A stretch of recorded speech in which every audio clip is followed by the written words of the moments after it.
Good morning, good afternoon, everybody. Good evening if you happen to be over in that part of the world. We're just going to wait a couple of minutes here to let everybody else get into the audience, and then we'll get started. Welcome.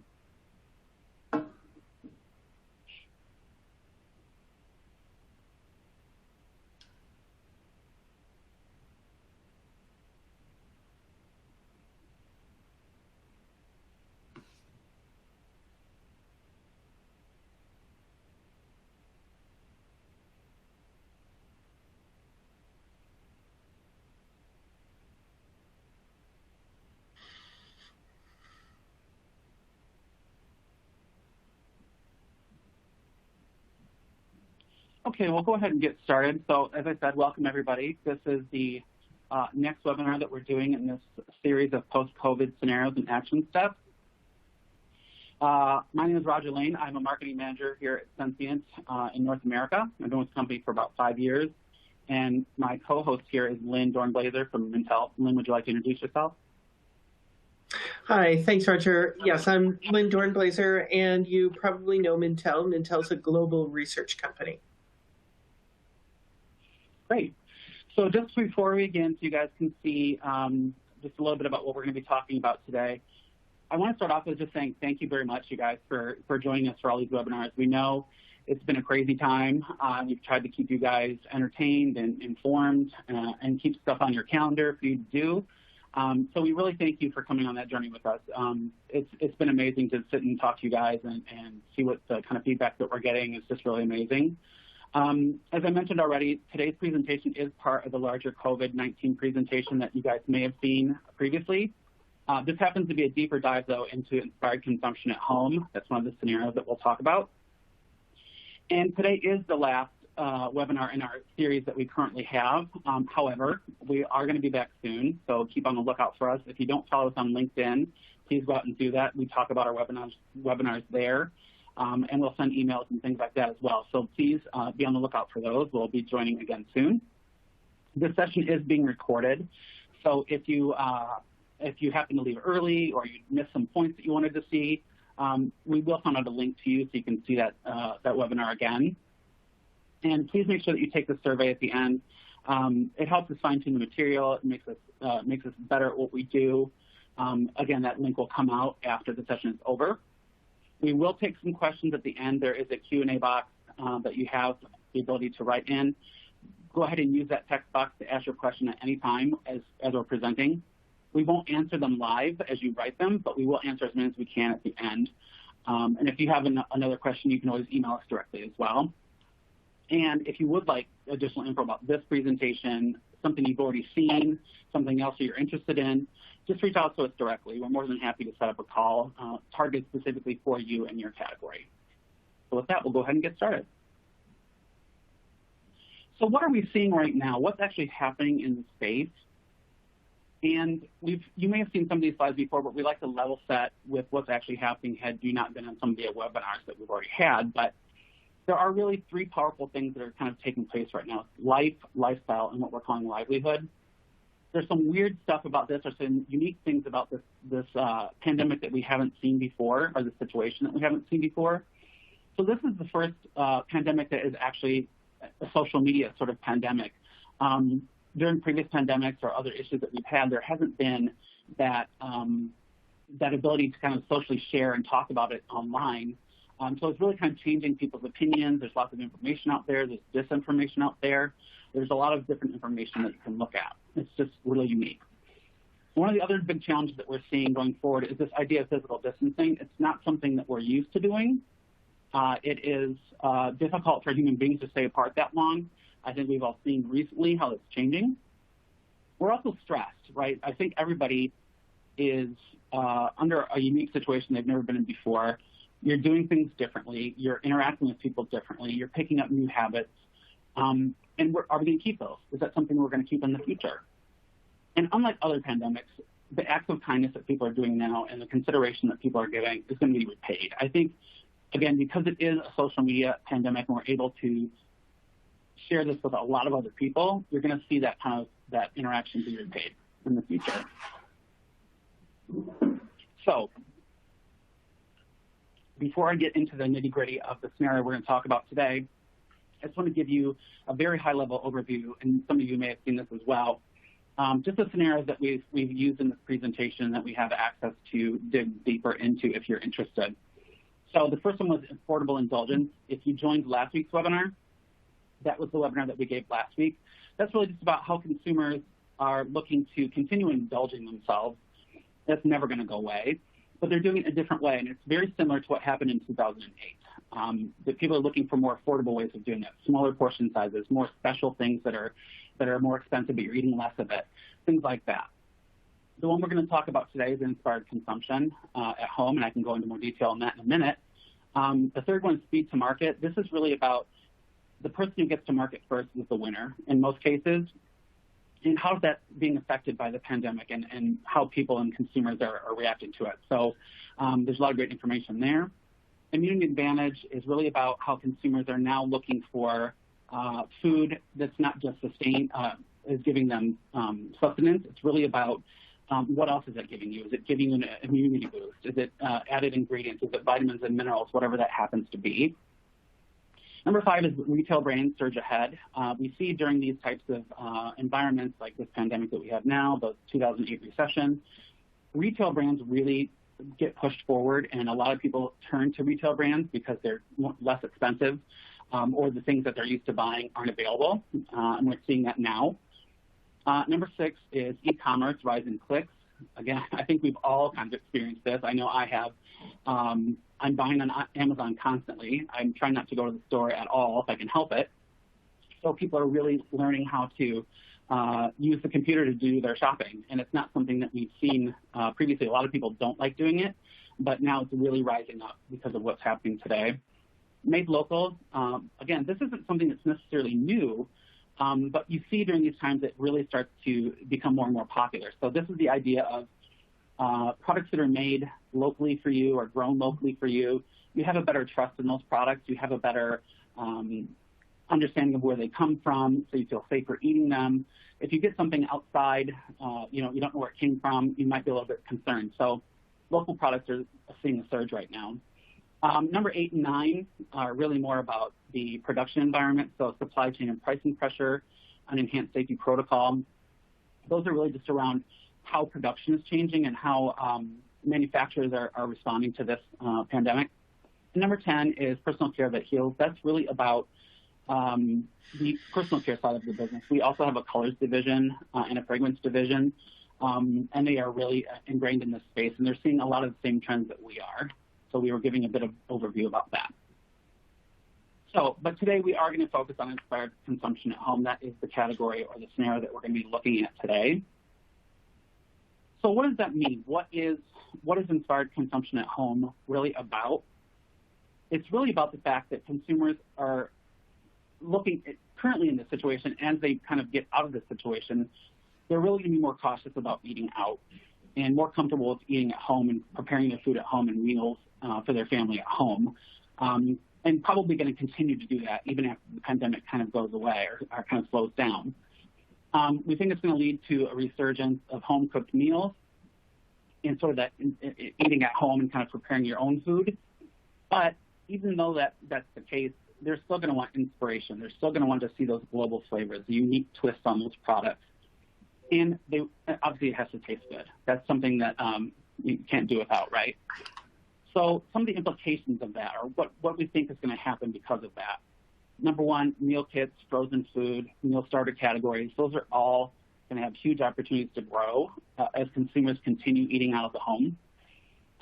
More innovation is going to be required. I think that, as I mentioned, that consumers are looking for inspiration. They're looking for something new. They're going to continue being adventurous. They're going to look for new taste experiences. So manufacturers really need to kind of meet that and come up with new products, maybe LTOs, things that are going to keep those consumers interested. You're also going to see a rise in clean eating. This happens anytime there's some sort of health crisis. But you're also going to see things like family-friendly be more popular, restaurant-inspired because you can't go to these restaurants. You're also going to see really natural ingredients, flavors, colors, extracts, things like that are going to be more and more popular. And as I mentioned, I think you're also going to see an increase in LTO offerings. They tend to be a little bit less risky, and they kind of make a big splash at the beginning so people get interested right away. So we see that as something that's going to be happening soon. So I'm going to give you a couple of insights here. Number one, as I mentioned, meal preparation has changed dramatically. That's an understatement, I think, in response to stay-at-home orders. I know, much like all of you on the call right now, I'm literally cooking 3 meals a day, which I would never have done previously. I'm meal prepping. I'm making a list of shopping and how I'm doing it. So it's very different from the way that consumers are normally doing these things. And if you look at some of these surveys here, the percent of meals prepared at home before the pandemic, a quarter of people said they had 50% or less meals prepared at home. But during the pandemic, currently right now, almost 60% of consumers are saying that almost 100% of their meals are being cooked at home. So huge shift in what's happening.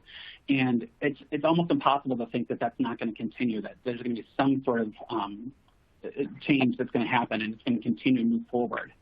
So in response to COVID, 63% of consumers saying that they're eating at home more often versus at restaurants. 39% of them report cooking from scratch more often. So that's a little bit different than, just a bagged meal or a frozen pizza or something like that. They're actually cooking from scratch more. And Lynn will talk a little bit about what that means, what cooking is to people, to consumers today. And 20% report making more meals using packaged, prepared foods or frozen foods. So again, one of those things that's a helper a lot of times to create a whole meal. Or if you are strapped for time or you're too busy, one that's fully prepared, all you have to do is heat it up in the microwave or on the stove. So as I mentioned, consumers are really seeking out things that are going to help them prepare meals very quickly, make it very convenient, but also provide that sort of variance. They want to have the idea of not eating the same thing over and over and over again. I know I've exhausted all of my recipes at this point, so I'm always looking for something new. So they're looking for solutions that cut down on time. They want to find an easy way to get a meal on the table. The other thing that we're also seeing is that fresh fruits and veggies are starting to get that same rise. They're actually increasing at a little bit higher rate, actually. But they're looking, again, it provides that variety. You can add different vegetables to a dish that you already make, and it gives you that something different, right? And it's also, of course, providing the healthfulness. You're getting the fresh fruits and vegetables. You're getting the vitamins and minerals. It's good for your body. So if you look at the call out there on the left-hand side, during that lockdown period, 47% of consumers reported purchasing more pantry shelf-stable items, things like sauces, condiments, prepared meals, things like that. And between the first week and the 10th week of the pandemic, that increased by 6 points, so it just continued to rise. Fresh fruits and veggies, as I just mentioned, over that same period rose 11 points. So people are getting more and more out there and picking up those fresh things to help create that sort of difference in their meals. So will COVID-19 consumers new to a brand stay with that brand? That's the big question, right? So as consumers go back to normal, as we say, like back to normal, the thing is the marketers for these companies really need to think about how they're going to retain them. What things do they need to do in order to keep the customers that came to them? So if you look at the left-hand side here, we're looking at the number of new consumers some of these companies have seen. So 600,000 people, new consumers to a brewing brand, 4 million new consumers for a frozen entree brand, almost 7 million for a dominant soup brand, and insanely enough, 20 million new consumers for iconic box pasta company. But if you look back at that list, it's really about prepackaged, shelf-stable, or frozen, right? Something that's you're going to see is obviously very popular at this point. The thing that we also did is we actually went out to our own consumers. We have access to a tool where we can go out to about 100,000 consumers at any one time across the United States and ask them questions about what they're doing, they're thinking. So when we asked them about their shopping habits during the pandemic, 85% of those shoppers reported buying an alternate brand if the brand that they're used to buying or their current brand wasn't available. Not surprising necessarily that somebody would be doing that, but the fact that it's 85% of people, if you can't get what you need or the thing that you're used to, you're going to switch to something else. And that is the opportunity. How do you take those consumers who came to your brand because they couldn't find the brand they were using and keep those people? We did also break it down, and we can do this with anything that we're asking, by age, just to kind of see what that difference was there. there's not a huge difference across that category or across that space, but youngest consumers, oldest consumers, reported doing a little bit less. And I don't honestly know the answer to that question of why, but that is something, if we wanted to dig deeper, we could go into these consumers and directly respond to them and find out why they thought that was the case. Mm-hmm. So, Lynn, I think this is your section. You want to take it away. Great. Thanks, Roger. Well, Roger talked about how we're seeing a surge in consumers dipping into categories that they don't normally dip into, and also they're cooking at home all the time. And it's a real challenge for them because half of consumers either aren't good at cooking or they're not interested in cooking. So if you take a look at what you see here, this is some data from one of our reports. We've got 5 classifications of cooks. The first one at 32% is enthusiastic cooks. That means that they enjoy cooking and they do it a lot, and they feel that they're good at it. Aspiring cooks at 17% cook a lot, they enjoy it, but they want to improve their skills. So those two together is one group of consumers to approach in terms of the kinds of products. And I'll show you some examples in just a little bit. But then you've got unenthusiastic cooks at 12%. They cook, they're not that crazy about it. They do it because they have to. And that kind of sums them up. But at 27% are avoidant cooks. They cook because they have to. They don't like it. They're not good at it. So that 12 and that 27% together, that's the group that really needs the most amount of help because they are cooking and they don't enjoy what they're doing and they're not very good at it. And then you've got 13% of consumers who don't cook at all. They identify as non-cooks. And so there's a lot of opportunity for products that are just for them also. But then there's a question that you've got to answer, and that is, so why are they not cooking? Why don't people cook? Well, they don't have time and they don't have ingredients. Those are the two biggest reasons why they aren't cooking. And those two together, 53 and 42%, to me, those two are the most important reasons. And for CPG companies, they're the easiest reasons to solve for. So if consumers don't have time, offer them things that take out steps. If they're lacking ingredients, offer them the convenience of the ingredients or the products that you make. So as we take a look at some of the products that might be for those different consumer groups, for the enthusiastic cook, we see a growing number of products that are seasonings or seasoning blends, something that makes it a little bit easier, but still allows that consumer to experiment. And quite often, those products to help them experiment are ones that might help them prepare ethnic dishes, for example.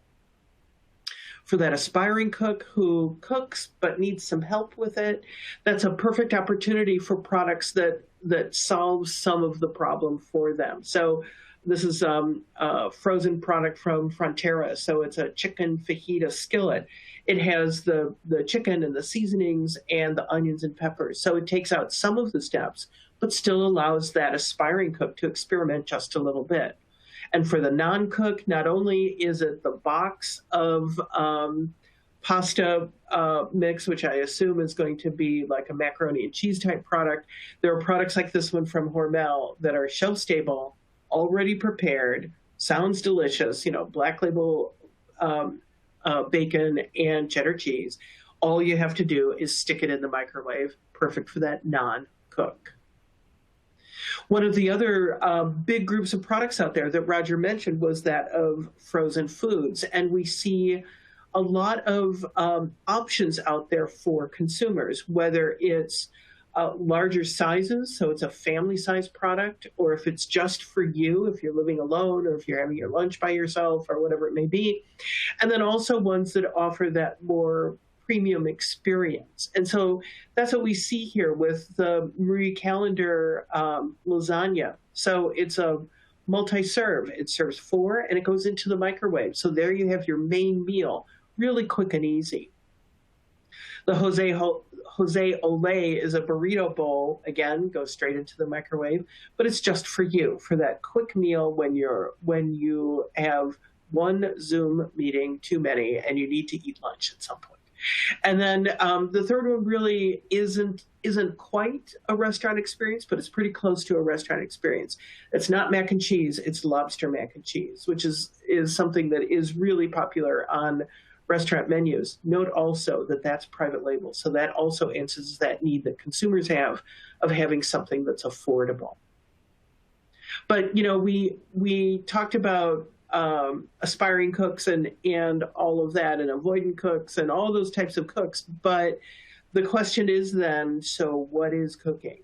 Well, anything is cooking, even reheating leftovers that you see down there at 14%. So the days of cooking being starting from raw ingredients and creating a meal, that being the only definition of cooking, that's gone.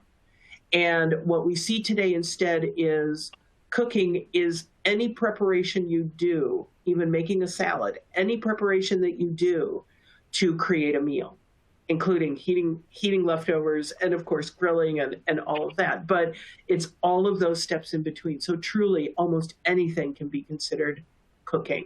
And that makes it really sad that there's 13% of consumers who say that they don't do any of that.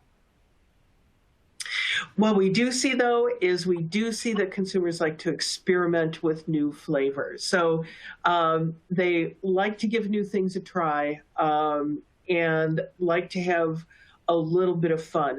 As you can see, it's over half of consumers say that they sometimes like to try new flavors, and another 20% say that they go out of their way to try something new. So that's a big group of consumers who are willing to try something a little bit new and a little bit different. What goes along with that, because we see that with meals, but also when it comes to snacks, I think the point to take away here is that everybody snacks, and everybody snacks all the time. We see that 95% of consumers say that they snack at least once a day. But here's what's really interesting.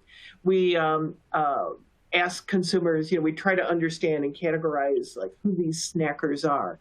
And we have a group that we call super snackers. So they snack at least 4 times a day. Well, that increased from 15% of consumers to 17% in 2019. I would guess that if we asked that question today, those super snackers would be much higher, because what else are we doing here at home but having a snack in between all those Zoom calls? But the point here to take away is that, yes, there's meal time, but there's also snack time, and everyone is snacking, and many consumers are snacking more than once a day. What drives snacking? It's the taste and the experience.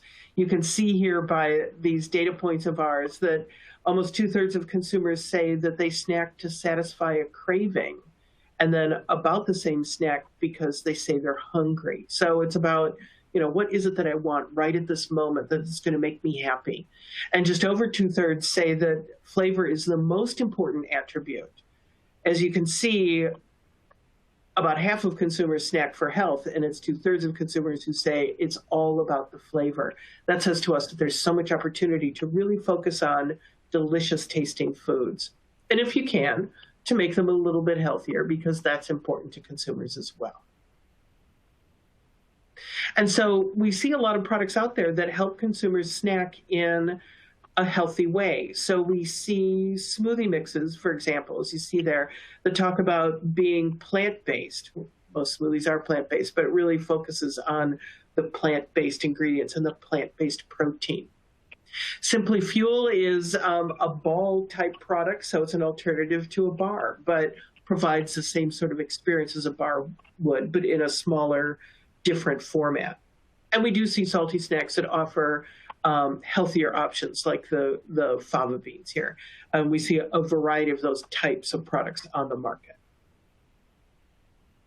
But this isn't about snacking especially, but when it comes to cooking at home, preparing foods and beverages at home, don't forget the cocktails, because we do see consumers still wanting to have a a drink, whether it's wine or beer or one of their cocktails that is important to them. And the challenge with cocktails is helping consumers be able to do it successfully. And I think that means for alcohol companies and for companies that make the mixers to offer ingredients and products that help them do it in a very easy way. Feels like there's opportunity for alcohol kits, like cocktail kits, in addition to meal kits, something that could be in and out, limited time products to give consumers that sense of being able to have that cocktail at home, just like what they have in their favorite restaurant. So with that, Roger, I'm going to turn it back over to you. Thank you. Just after the alcohol. Thanks, Lynn. Exactly. Yeah, I for one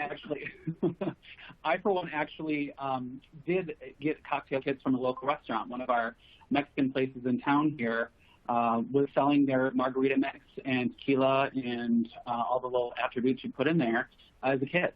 Nice. And you could pick it up at their restaurant in their drive-thru and take it home with you and make the exact same cocktail you would have at that restaurant at home. So that's absolutely something I think that consumers would want.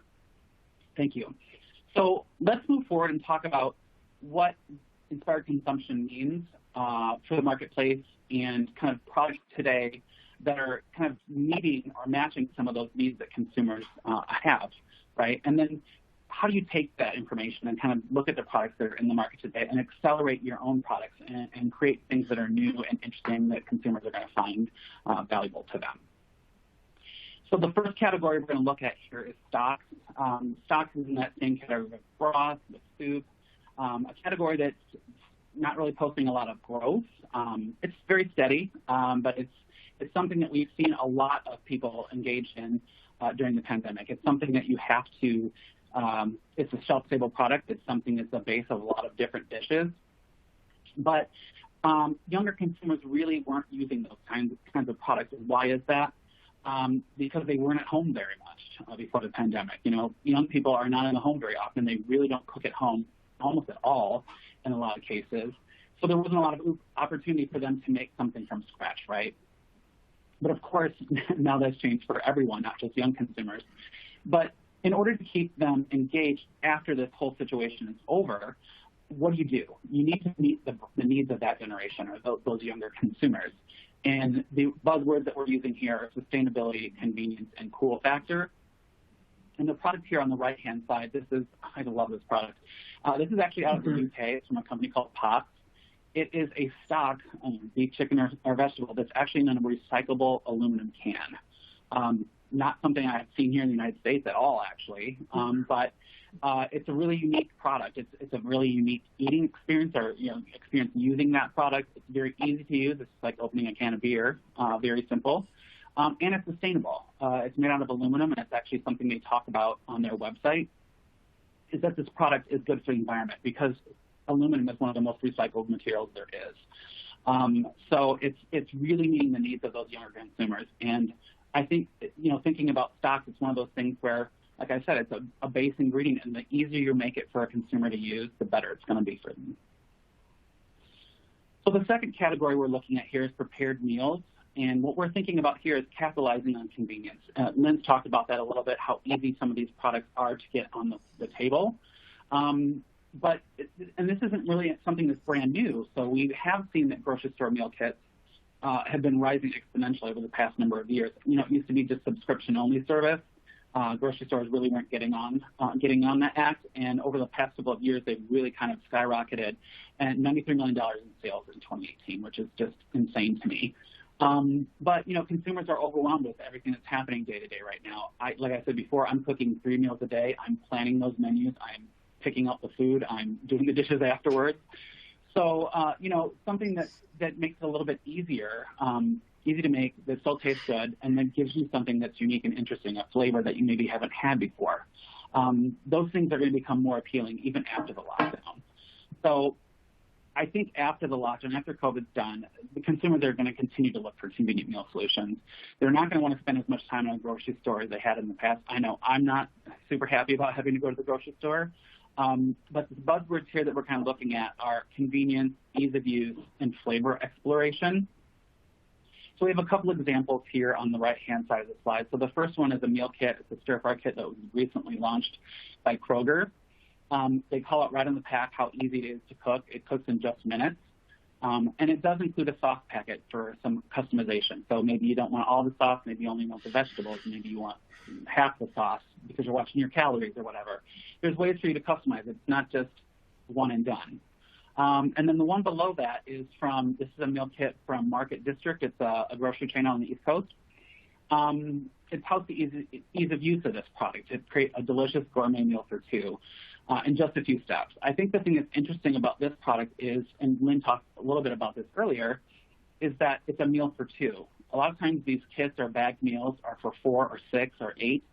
And if people are locked down by themselves, or people are waiting longer to get married, or they're only with one other person in their home, they want something that's smaller. They can easily eat. They don't have to worry about the leftovers. They don't think they're wasting anything. So these sorts of individualized meal kits are becoming more and more popular. The next category we're looking at is sauces, dressings, and dips. And in this category, we're really talking about versatility. This is really a huge thing, and this is something I actually recently looked at even before the pandemic started, and it's only grown since then. So think about if you have had a chance to go to the grocery store, if you did it very early on in the pandemic, even now, honestly, there are shelves that are still empty. There are products that you cannot get. Consumers had to learn how to be more creative. I didn't have tortillas. I had to use tortilla chips. There's lots of different things that you had to substitute. And you had to make meals with what was available to you. Whatever was in your kitchen cupboard, that was what you ate. But as we sort of just decrease, and they are kind of decreasing as the supply chain is changing, products that can do double duty or even triple duty in the kitchen are still going to be valued by consumers. So the buzzwords here are convenience, flavor exploration, and versatility. The product here on the right-hand side is a great product. This is from Hell of a Good. It's a dip company. You've probably seen it on the store shelves. This one happens to be an LTO that they did, a beer-battered onion ring dip. That sounds amazing. Mm. But the thing that's interesting about this product is that they don't just talk about it as a dip, right? If you go to their website and look around, they have a whole section of recipes about their dips and how to use them in different ways. So thinking about a dip company having a whole recipe section is just really, really interesting to me. There are flatbreads, there are coatings, there are all sorts of other different ways it's being used. In this one, they're talking about using it as a coating system for chicken tenders. So instead of using buttermilk or eggs or something like that, you're using this dip. You're dipping your chicken tenders into this dip and then using that as part of the coating system. So looking at that and then kind of the information we've been showing to you, what kind of products should companies create? What are they looking to do? What should they be looking to do? Consumers really want easy food and beverage solutions, especially now. They've always wanted those things, and it's going to continue into the future as well. But as I mentioned earlier, they really want that uniqueness. They want variation. I know I've been eating the same things over and over again, and I'm looking for something new. So how does that translate to new products? What things, if you're taking all this information we've been talking about and some of the products that are currently in the marketplace that kind of fit into those situations, how do you translate that for your own brands? Number one, pre-made meal kits. Something like that, again, it's rising year over year. It's working with grocery stores. Its subscriptions are still happening. Why not create that meal kit that takes very little preparation, but still, as Lynn mentioned, people think they're cooking when they're heating it up. Heat and eat frozen meals. Again, something that's on market today, but it's become more and more popular as this pandemic has gone on. We think it's going to continue into the future as well. Sauces and condiments and stocks that provide flavorful starting points. So we already talked about, kind of how they are used as part of a recipe. This is really about using that as the beginning. So thinking something like a stock where it's the base of your situation for your recipe, and it already includes some of the flavors or ingredients maybe that are part of that recipe. So it's giving you a starting place, and then you kind of add and make it interesting and varied for your own menu, right? And then unique twists on classic flavor and product favorites. So this is the idea, again, where consumers are looking for comfort. They're looking for flavors that they recognize, things like ranch, macaroni and cheese, bacon, things that are really, really familiar to them and give them a good feeling. but take that in a new direction. Add something new to it, maybe a new ingredient, a new flavor, a new preparation, something like that where you're twisting it just a little bit, still recognizable as what it started as or the flavor that they recognize, but there's just a little bit more to it. That's something consumers are really going to start valuing a little bit more. So we've looked at creating a couple different trend proposals or products that kind of illustrate this. The first one is kind of in the snacking space. This is what we're calling around the world French fry seasoning. So everyone loves French fries. It's something that a lot of people have in their freezer right now. I know I do. They make a perfect snack. They're easy to use. You can heat them up in the microwave if they're the right kind of packaging. You can throw them in the oven very quickly and they're done. But they're a little bit boring. So if you're just putting salt and pepper on them or even just salt, not very unique, but not very interesting, right? So why not create something a little bit more unique, a little bit more interesting with a range of global seasoning LTOs? So this is what Lynn was talking about, some of these LTOs earlier. This is something that you could kind of space out throughout the year. You create a campaign around it talking about travel the world without leaving your home. I think we all would value that right now. So it's something that provides that value, provides a very easy way of creating something unique, and lets you kind of travel without actually going anywhere. So some of the seasonings we thought about here, something like a Vietnamese pho, which is a soup, of course, but it's a very, very familiar flavor profile for people, and translating it into a different sort of format is really interesting. Filipino adobo, Filipino food has risen over the past couple of years. It's one of those places that people are really focusing on now. And adobo is the national dish of the Philippines. So again, a flavor profile that's familiar to a lot of people. North African spice. Africa is a huge continent. There's so many countries that are there to focus on. North Africa is one that's been fairly familiar to consumers. So again, you're adding that sort of global element to something that consumers know. And then Scandinavian lemon and dill. This is a very sort of clean, fresh profile. European food outside of French has started to trend again. German food as well. So this is a profile that's really light, really clean, and it works perfectly on potatoes. So if you look at the next one here, we're looking at something called barbecue bacon and ranch chicken tenders. So this was a play off of that sort of hell of a good recipe, but using something that's even more familiar to consumers. So something like a ranch dressing. Ranch is very, very popular. It's one of the top sellers still today. Consumers love it, young to old. Everyone loves ranch. But creating a twist on it, doing something a little bit more unique with the flavor and with the preparation here. So you're looking at adding a barbecue sauce. Maybe it's part of the kit, or maybe it's already in that sauce when you purchase it. Adding your own bacon or having that bacon already in that sauce before you take it home, right? Kind of mix it up a little bit. And then use that same ranch dressing as a coating for chicken tenders, much like they did with that sauce or with that dip. Takes it right out of the condiment aisle and puts it directly on the center of your plate.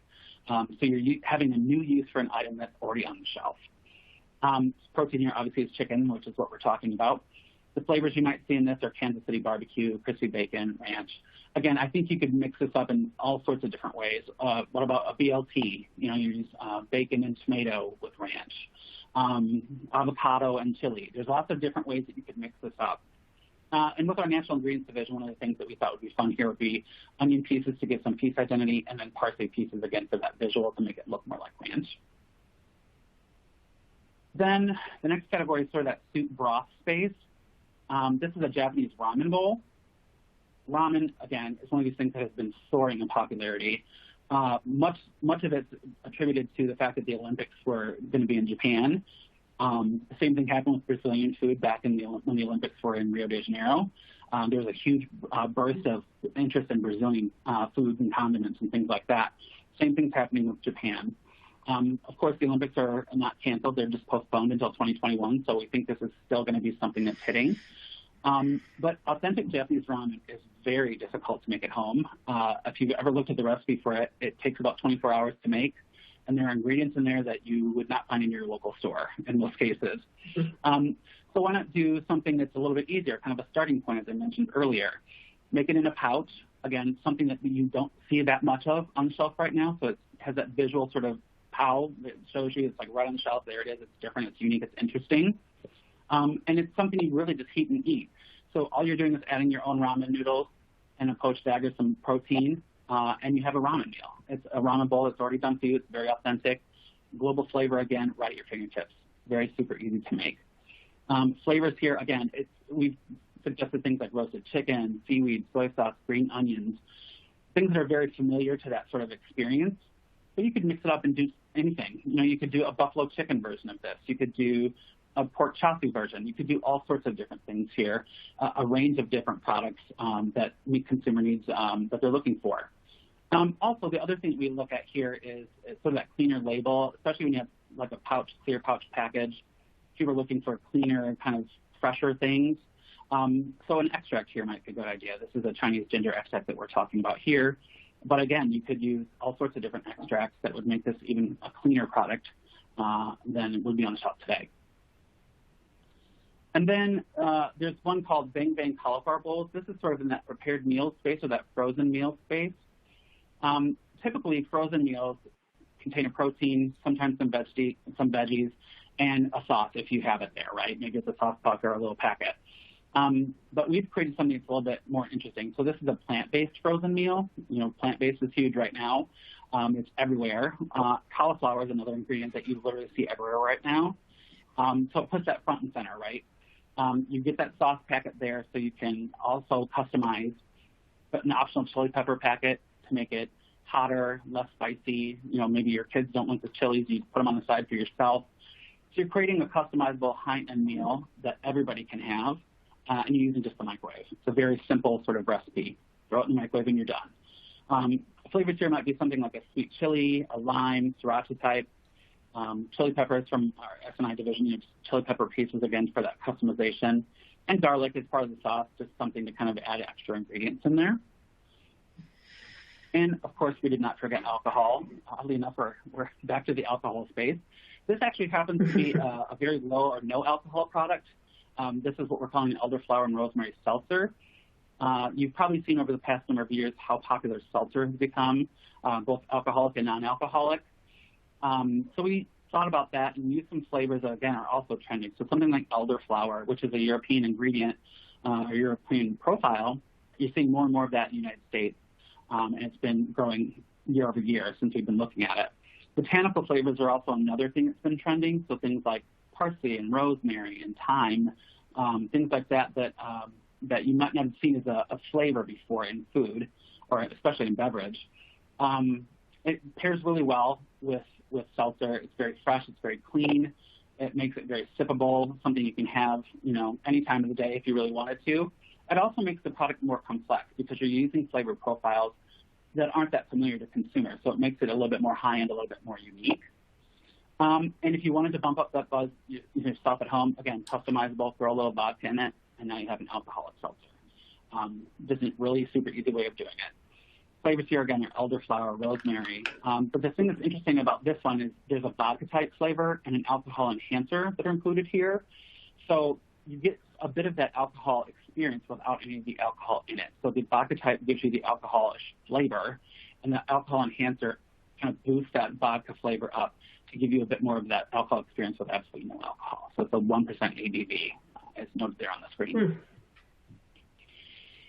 So before we get to the Q&A, I do want to just give you some parting thoughts here about what we think is going to happen in the future, kind of what we're thinking suppliers are going to be, manufacturers are going to be looking for, what things they're going to need.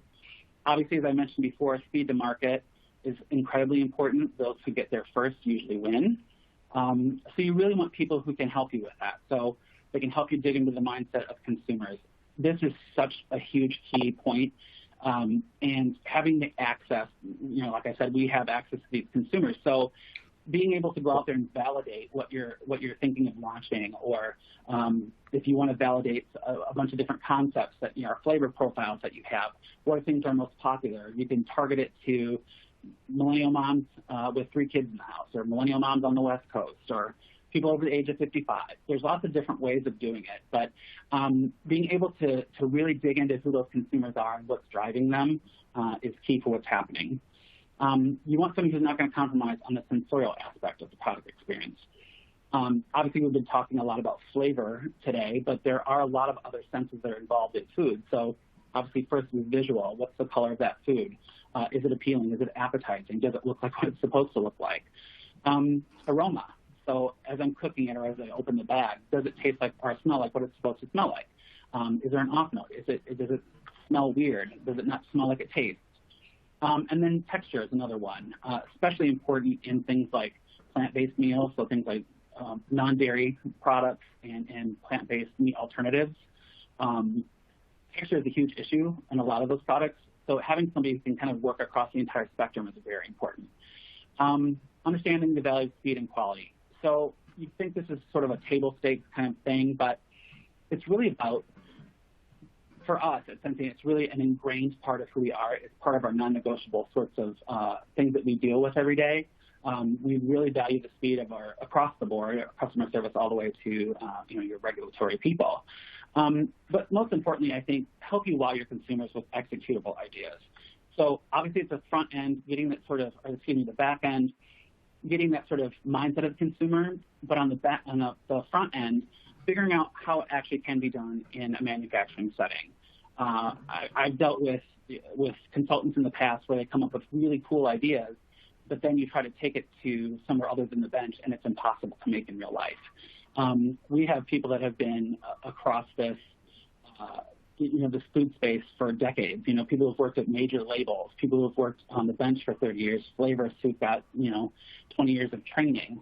So we all have that mindset. Even marketing, we sit down and think about, can this be done, right? I can come up with great ideas all day long, but if it's not something that's executable, then it's a waste of your time.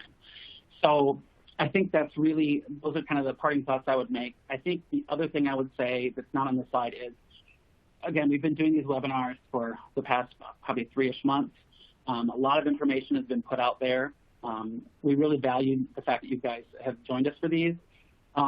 But if there's additional information you're looking for, or you need, a deeper dive than what we've given you today, reach out to your salesperson or reach out to Sensient directly. We can certainly create that for you, and maybe not come and see you in person, but we can certainly do this as a webinar for you, and your company directly.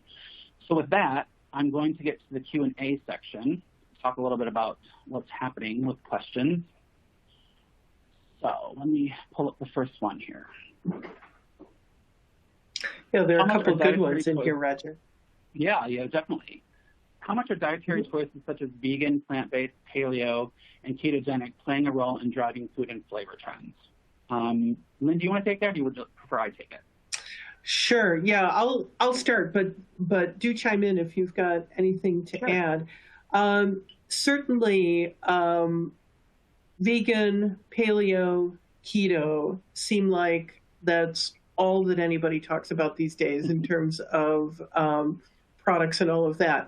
But there's something that's important to keep in mind, and that is the percent of consumers that identify as vegetarian is tiny. I want to say it's right around perhaps 5% of consumers that identify as vegetarian. It's even smaller, obviously, for vegan. But the one that I didn't mention in that list that you had there was plant-based. Of course, everybody these days is talking about plant-based. And I think you saw some great examples throughout this. But what so many of these have in common is they often need a little bit of a flavor boost to be really appealing to consumers, I think.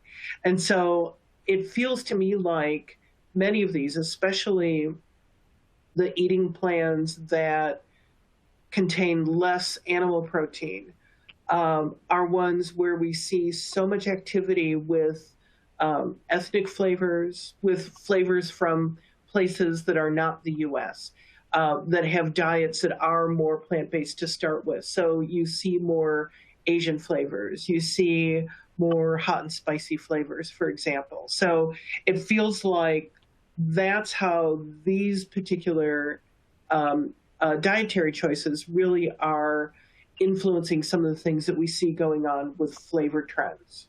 What would you say, Roger?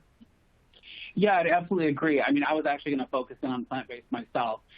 you know, the idea of plant-based, that term, of course, is very, very new. The diet itself is not new at all.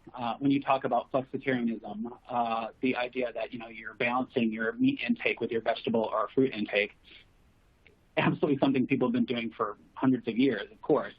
But the fact that now it's become a sort of a trend, it is sort of driving what's happening in food and flavor trends. As Lynn mentioned, of course, you know, flavor is very important in this space. And as I mentioned during the presentation, plant-based is one of those areas where if you're using a protein source like pea or lentil or chickpea, things like that, soy, you're going to have off notes, and that's really going to affect what you're putting in the product. So if you have the, you know, as Lynn mentioned, maybe an Asian profile with a plant-based burger, for example, you're going to need something to mask that too, because you're going to miss out on the actual flavor if you don't have something that's going to kind of knock down that plant-based off note. And just driving food in general, I think plant-based is kind of here to stay. I actually just saw this morning that Starbucks is launching a plant-based breakfast sausage meal. Yes. Oh, it's really pretty much everywhere at this point, and it's going to continue to drive what people are launching, I think. Yes, I would agree, and I think also if there's a second surge in infections, or if we have increased lockdowns coming up, you know, that sort of thing, then I think one of the other things that we'll see is we could potentially see more challenges with the animal protein supply, as we saw just a little bit in the last month or so. And I have to think that consumers are thinking about that and thinking about making substitutions, or even simply experimenting a little bit more with Meatless Monday or whatever it might be, because I think it feels like we could that could be an issue in consumers' minds down the road. So another question here. Can you give us a few examples of some trends you see associated with inspired consumption at home? Yeah, I mean, there are a lot of things that actually fit into this category. And some of them are new, and some of them are a little bit old, and some of them are seeing a resurgence. So something like Dalgona coffee, which literally just blew up out of nowhere. Yeah. You know, it's this idea that you're creating something that's really sort of unique and interesting, that experience is not something that you would think of making at home. The resurgence of sourdough bread baking is this idea of returning to things that are familiar to you, but you're doing it yourself versus going out and buying it somewhere. As I mentioned before, that cocktail kit idea, I'm glad Lynn mentioned it in her section as well, this idea that you're able to recreate something your favorite restaurant makes, whether that be a cocktail or a food item, being able to do that at home in exactly the same way with the exact same ingredients. Like I said, restaurants here in my town are doing it. Food bloggers and other people, you know, focusing on pickling and canning, sort of doing those things at home. Other ways to create substitutions. There are companies out there that are saying, send us your ingredients, and, you know, or tell us what your ingredients are, and we'll tell you what to make. Or if you don't have this ingredient, use this one instead. So I would say that's probably the biggest one for me. Mm-hmm. Yeah, I would think so as well. And something that goes along with that is kind of a mini resurgence of gardening, even if it's just for the apartment dweller to have a few herbs on a windowsill. And you think about the positives and the negatives of that for consumers, because the positive is they're doing something that they feel that they can do, and it's, you know, watching things grow and all that. So many positives, and then the end result, if you get an end result, you know, you can't. There's nothing better than a tomato straight out of the garden. But the negative of that is, especially if you've planted zucchini, what the heck do you do with it all? How do you deal with it? Bread. And that's, you know, right, exactly, zucchini bread, exactly. But that's where having recipes or meal kits, or helping consumers understand how they can take the bounty that they might have, add a few ingredients to it, and transform it into something that isn't the same old way of preparing something as they've always used before. And so to me, I was thinking earlier, Roger, when you had the hell of a good dip up there, I was thinking about, I think you made a comment about, eating the same kinds of things over and over again, which got me thinking, what kinds of ingredients or what kinds of things out there do we normally use to make it feel like you're not eating the same thing over and over again? And I was thinking about that as you were talking, and I was thinking of like vinaigrette type salad dressings that are salad dressings, but they're marinades, or creamy salad dressings that are used to marinate as well, but also for dips or to transform into a sauce somehow, that kind of thing. So it feels like there's so much opportunity to make it just a little bit easier by telling consumers what else they can do with the products that are out there. Yeah. I'm going to take one more question here. Since many brands are targeting younger consumers, which we mentioned during the presentation, do you think that older consumers are being left out of the loop when it comes to product development? Interesting question. I think that no matter what generation you're talking about here, what sort of decade you're in, it's true that the next big thing is always the next generation. It's like, for when I was younger, it was Generation Z, and when, now it's Generation Alpha. It's just getting lower and lower, but everyone else is still out there. People are still consuming food and beverages every single day, no matter what age they are. So of course, it does depend on what brand you are in or what brand you're responsible for. But you really do need to understand the motivations of all consumers, because it's very possible, and I've seen this just with questions that we've asked of our consumers, that you're missing out on something or an opportunity because you didn't think to target that customer. You think you know your brand well enough that, well, these are our customers. But when you really start digging down into it, there's people that you've missed or opportunities that are out there that you didn't think about. Yes. And I think also, too, you have to keep in mind that products or things that fit into certain trends that may appeal to, let's say, younger consumers, that they do have broader appeal than that. And so even if you think that your target market is a certain age group and you focus your marketing that direction, broaden that marketing approach just a little bit, because you'll capture consumers who are not in that age group as well. Very true, very true. All right, well, we're just up against the hour here. So if there are questions out here that haven't been answered, we will certainly get back to you and get those questions answered as soon as we can. And again, I'd like to thank everybody for joining us today. It's been really fun to take these webinars out to everybody and just to help everybody get a little bit more informed and keep them busy, keep them entertained, and show people what's going on out there. So thanks, everybody. Have a great day. Thank you. Thanks. Bye.